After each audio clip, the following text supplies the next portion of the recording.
The kind of revolution that the world needs is a Christian revolution. If you want a miracle, you've got to expect it to happen. You are the recipients of God's grace and God's blessings, and you rejoice in that reality.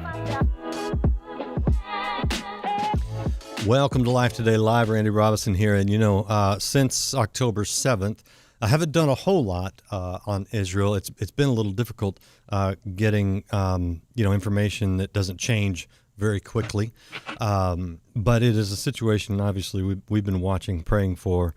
It's a very, very difficult situation. And here at Life Outreach International, we support Israel. We also pray for the people who are suffering all around the Middle East, whether it's Syria, Gaza, all the places where there are just people in charge who are completely antithetical to Christ. And so that's kind of where we're at. We don't discriminate when it comes to helping people in the sense of our mission outreaches. But in this situation, I do believe that Israel is on the right side and that we need to align and stay there. And the last thing I'll say before I get to my guest is that the situation going on here in the United States, after October 7th and the weeks following, I texted many of my Jewish friends and said, look, I don't like what I see going on in my own country. I want you to know you have a friend here, and if you need anything, reach out, and what can I do for you, And that has meant a lot to them. And I think if you have Jewish friends here in the United States, you need to let them know, hey, look, we support you. We don't like this attitude that's going on. It's just anti-Semitism, and it's not good.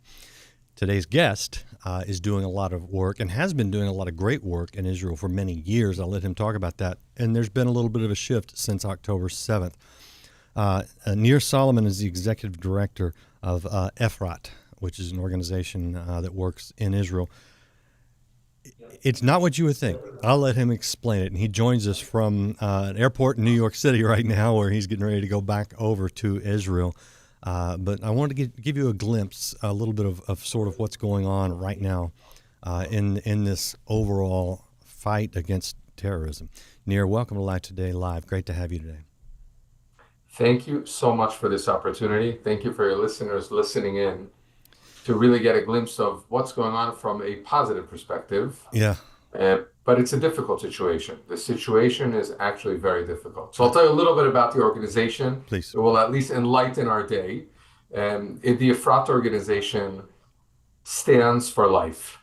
EFRAT, for the past 47 years, has supported pregnant women in Israel that unfortunately for financial reasons, very similar to in the United States, find themselves in a situation that they have no choice.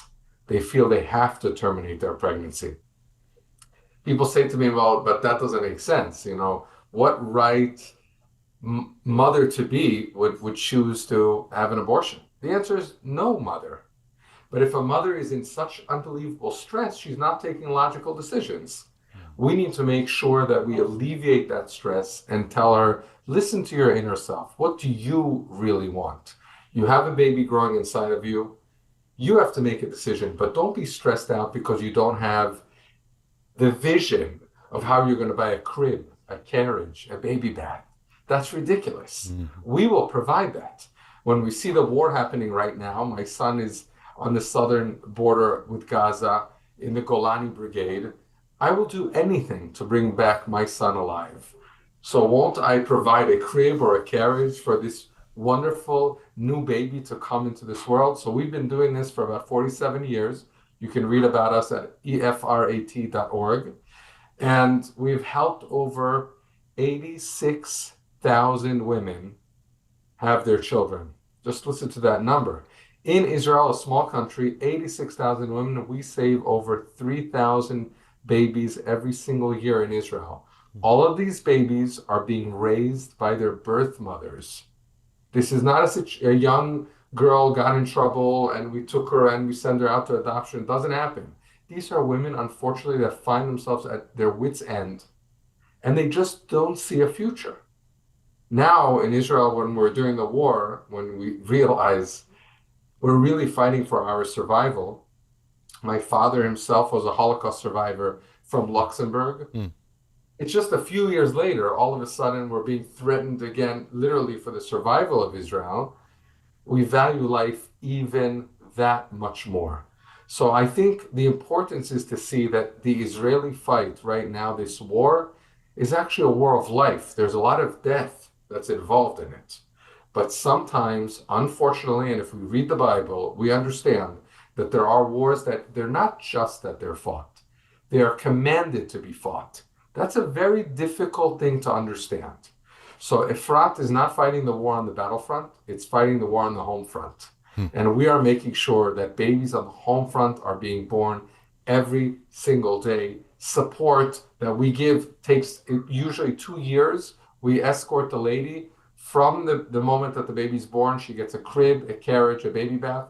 And for 24 months thereafter, she gets monthly packages, including baby formula, diapers, and basic staple supplies for her home, so that we just relieve the pressure and let her raise her baby with joy and in confidence. We don't make her rich. We don't change her financial situation. We change the pressure that made her, led her to a decision that none of us would have ever want to be in the future.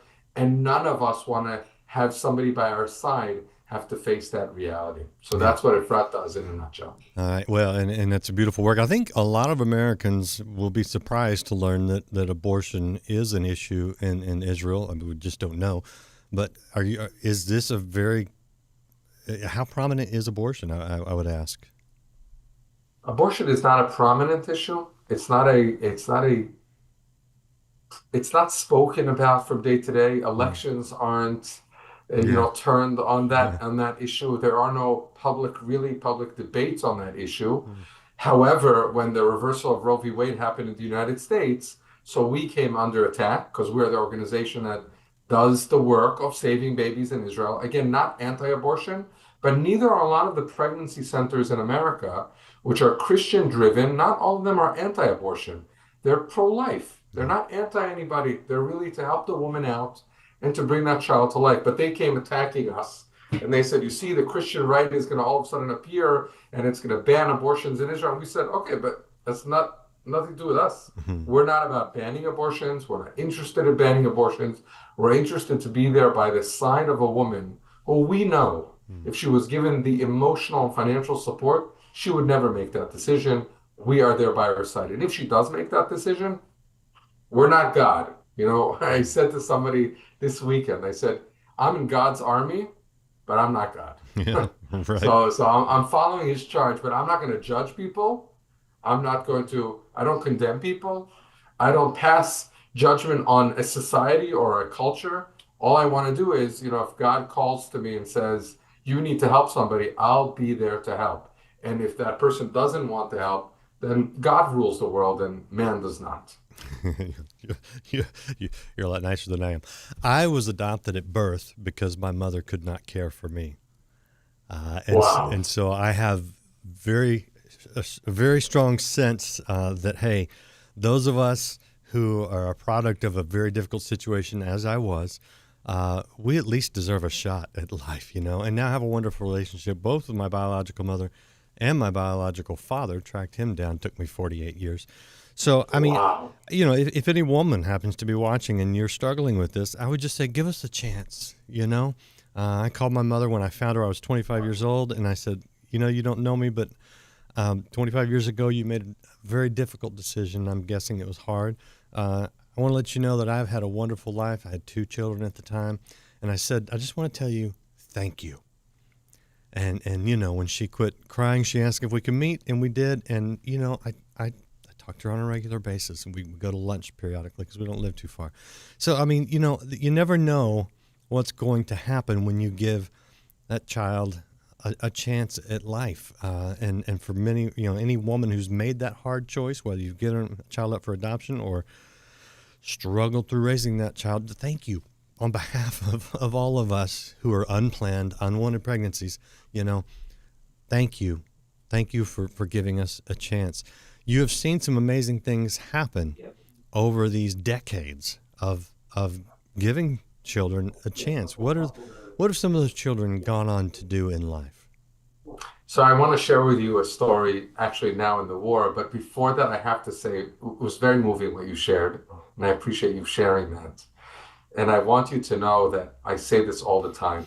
There's this side of fertility and there's this side of abortion, right? It's very difficult. So many women want to become pregnant. We know Rachel, our mother, wanted to be pregnant, and she told her husband, if I don't have a child, I'd rather die, right? I must have a child, right? And on the other side of that, we have people unfortunately terminating their pregnancies. So I say this all the time. Pregnancy is not a choice of man. Never is. We try, and God decides whether that woman will conceive or not. I just met over the weekend a couple who became donor survivors, and they said to me they had 4 children, and all of a sudden it stopped. And for the last 12 years, they just can't become pregnant. They just can't.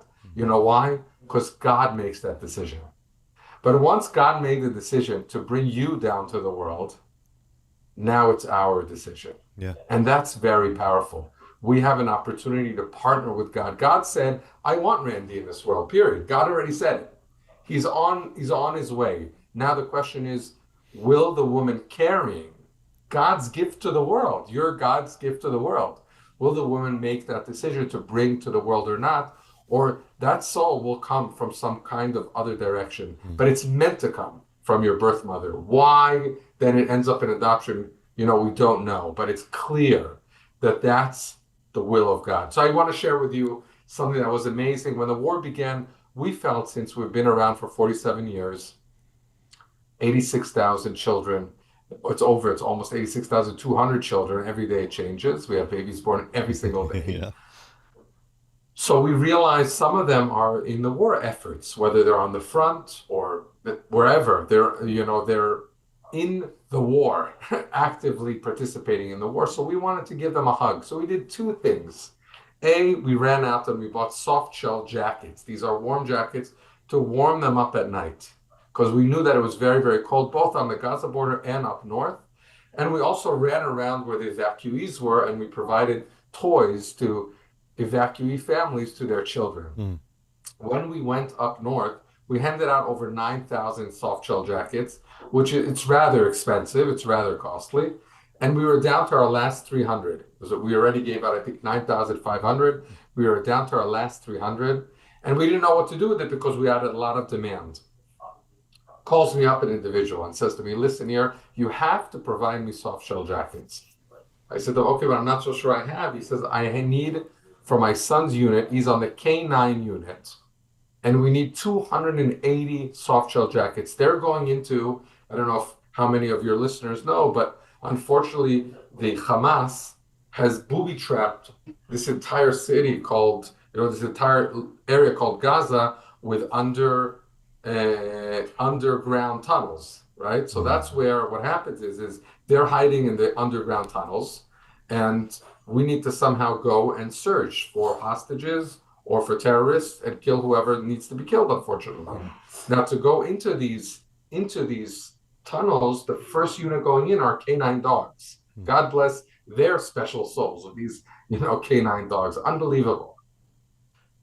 So he says to me, my son is in a K9 unit. You must give him jackets. I said to him, I'm not really sure I can. I have, my last few. He says 280. I said, that's a little bit of a sign from God. I have 300. He wants 280. But I'm like, why are you so forceful? He said to me, because my son is your child. How can you not give him a jacket? I said, what do you mean he's my child? He says, 20 years ago, we were pregnant with 2 children. My wife was still breastfeeding, and she became pregnant with this boy. And we had scheduled an abortion because we could not make ends meet. How can we have another child? And out of nowhere, as if descending from heaven, these were his words, this volunteer of yours shows up from nowhere. We have volunteers in every neighborhood in Israel. And she just told my wife, don't worry, we'll be there for you. And he says to me like this, I didn't believe a word your volunteer said. A word. I said, okay. He said, I didn't believe somebody's going to give us a carriage and a bath and all they want. She happened to have been a religious Orthodox Jew. She says she probably all she wants is for us not to abort, and after the baby's born, she's going to run away. And he says, we fought every day, my wife and I. And at the end, I understood my wife really, really wants this child. I was scared. I didn't know But I decided at the end, okay, I'll give up to my wife. There's no way. This volunteer just fought. These are his words. She fought for the life of my son. And now my son is fighting for your life. Won't you give him jackets? I said, okay. He said to me, you know what happened though? When I came home with my son from the hospital, I was so nervous. How am I going to feed him? Where am I going to put him to sleep? And as I came back home, I saw right next to my door a brand new crib, a brand new carriage. I just couldn't believe it. And you were with me for 2 years later. And now, thank God, I don't need your assistance.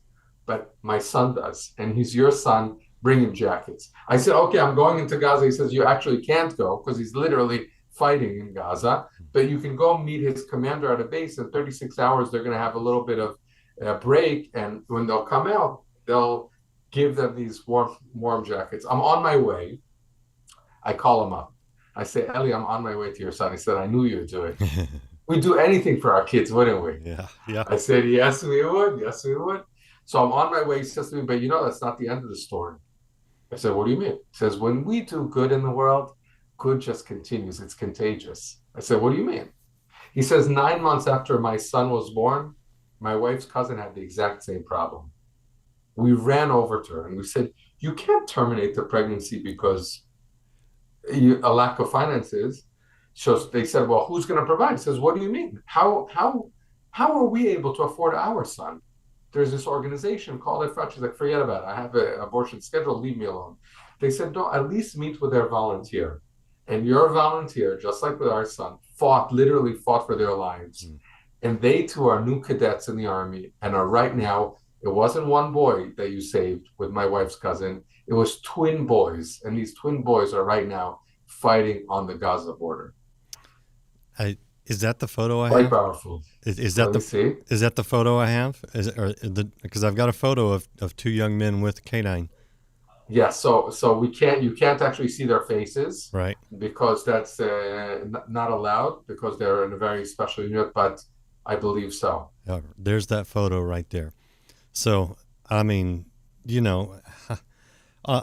on the topic of abortion, when you give people a chance, you never know what can come from that. And in Israel, it's turned around. I mean, this is just such a beautiful picture where you fight for the life of a child, and that child, unfortunately, but also fortunately, is able to fight for your lives, for everyone there in Israel. And I you look at that, and when we talk about you reap what you sow, we usually use that in a negative sense, but it works on the positive side too, So sowing these seeds of life, you're reaping the blessings of it. You mentioned that your son is fighting right now. Is that correct?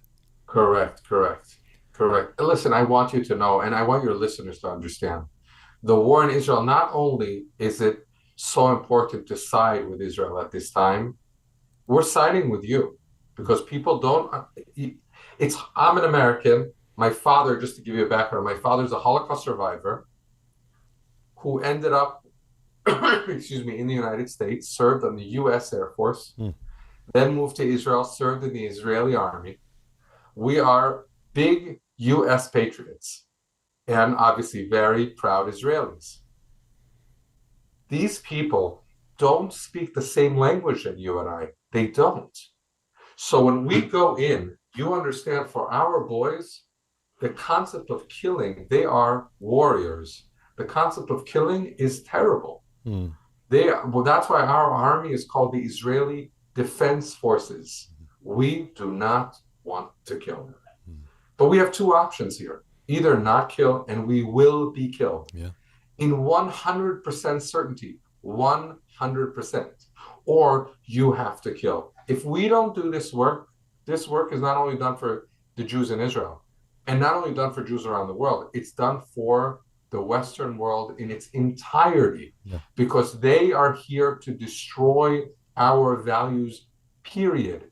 Every person fallen in Israel is a terrible tragedy. Every person fallen on their side is a tragedy, but they celebrate it. How do you explain that? Yeah. They receive martyrdom. Of course, a person who dies in a holy war if they believe it's a holy war. I understand that theory, but they actually send them out to die. They don't send them out to defend. Come, sit down, come to an agreement. They're not interested. They are not interested. And if they're not stopped at the helm, they will make it to your house.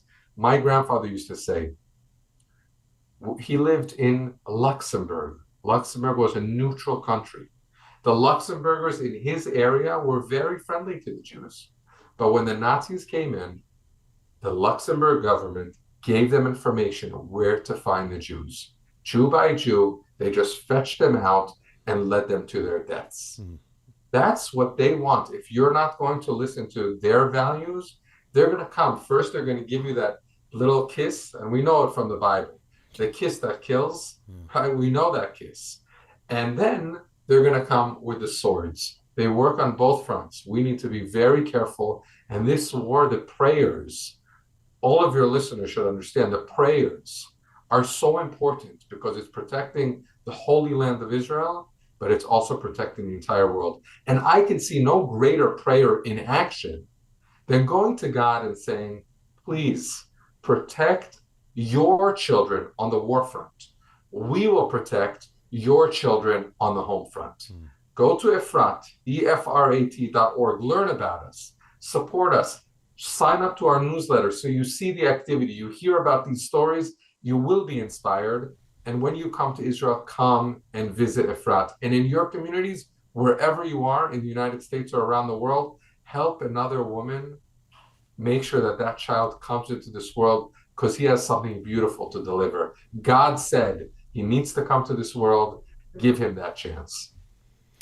Yeah, and I have to ask you, given what we're seeing in the United States, what level of concern do you have? Because I'm frankly almost baffled. Like, seriously, this is going on in our country, the anti-Semitism.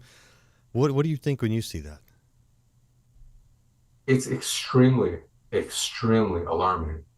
When I saw what happened with the universities, right, with those presidents of Harvard and Penn and wherever it was, that's pre-Nazi Germany. It is. It is. And you could say, well, that doesn't make sense. Jews are very comfortable in the United States. That's true. Jews were extremely comfortable in pre-Nazi Germany. Yeah.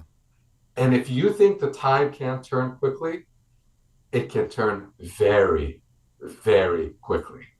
And that is very, very alarming. Very alarming. And if it turns against the Jews, it can turn against the Christians next. It can turn against anybody who has those values. You see the president in the United States, I don't want to talk politics, but you have a president who's persona non grata, which is just, it's a shame to be, as a proud American, even if we had a wonderful Democratic president, okay, but you have an unfortunate president that's not with us cognitively, which is extremely, extremely sad. But you don't have the Congress really throwing out people that are speaking blatant hate, blatant, open hate. Right. That's unbelievable. And if you don't stop it, it's gonna haunt all of your viewers. It's just a matter of time. It's one level. The Jews are the first line of battle. God forbid if the Jews ever go down, then you're the next line of battle, and they're not going to stop. There's no agreement that they're going to stop with. There's nothing that is going to appease them. Nothing. I know we have a lot to talk about, not much time, but I'm always happy to come back on your show. Yeah, well, and the thing, I'm a little bit of a history buff, especially in the World War II era. And when you study the 1930s, we know about the Jewish Holocaust. Obviously, they were singled out and targeted, but there were a lot of Christians and some other groups, gypsies especially, who were also targeted. And so any Christian that thinks, well, I mean, that's just the Jews or whatever, and some of the theological stuff on the evangelical Christian side is messed up and I think anti-Semitic. But the point is that when you've got someone who is diametrically opposed to God, who says we will win because we love death more than you love life, and they have promised to exterminate you from the river to the sea. I mean, that's very clear. They're not hiding the agenda. No.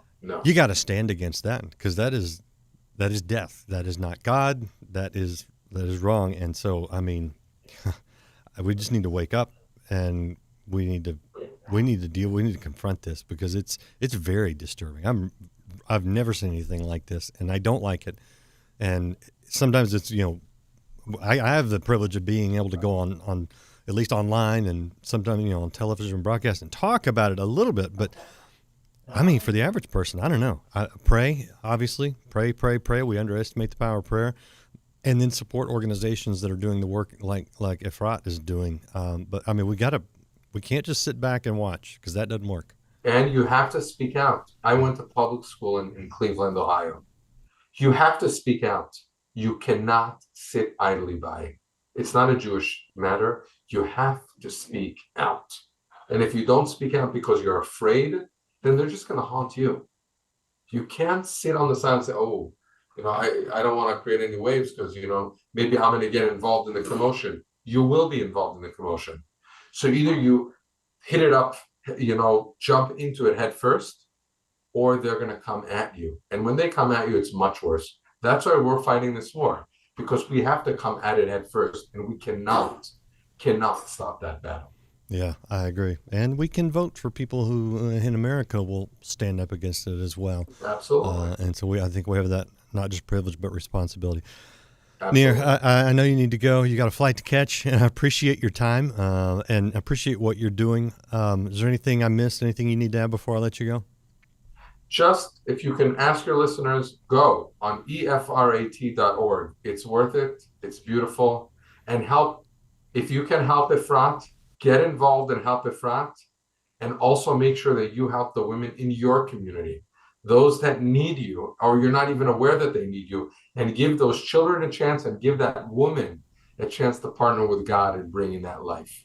Yeah, I agree. Thank you very much. I've got cribefrat.org. Cribefrat.org. It goes the same Crib place. stands for the Committee of the Rescue of Israel's Babies. It's the same website. Oh, okay. It goes to the same place. Yeah, I was going to let We people know. just shortened it so it makes it easier, but cribefrat.org. Yeah, both of them work. Just want to let people that are watching that going, he said one thing, it's the same thing. So if you can do anything to help, we appreciate that. And Nir, again, thank you for the work you're doing. We stand with you. We appreciate you very much, sir. Thank you. Thank you. Appreciate all you guys out there watching. Hit that share button. Let people know what's going on, how they can help, what they need to do to stand up, be vocal, be prayerful, and then take action. And there are a lot of good organizations, EFRAT.org, one you can go to right now and help people. Appreciate you guys being here. If you haven't liked, follow, subscribe, do that. I'll see you again next time here on Life Today Live. Be true to what you said on paper.